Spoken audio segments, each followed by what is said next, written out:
Yan ang bahay ng dati kong amo, guys. Yan. 9 years ako dyan, guys. Tapos after nag-for good sila, ito lumipat na ako dito, guys. Itong bahay na ito. Ito yung bahay ng amo ko ngayon. Yan, tapos yan, may mga bugambilya. Ito yung mga halaman na dinidiligan ko araw-araw. Yan, yung mga ibon, maingay.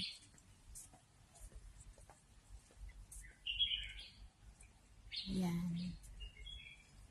Tapos yung bahay ko, guys.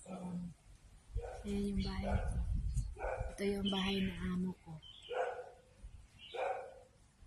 Yan yung bahay ng amo ko. Tapos, ayan.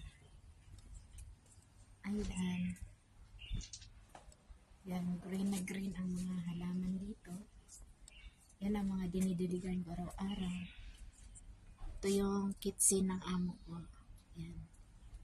Tapos, ito yun na yung bahay ko, guys. Ito sa amo ko. Yan. Yan. Tapos, ito yung bahay ko. Ayan.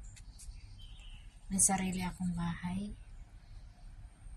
Thank you, guys.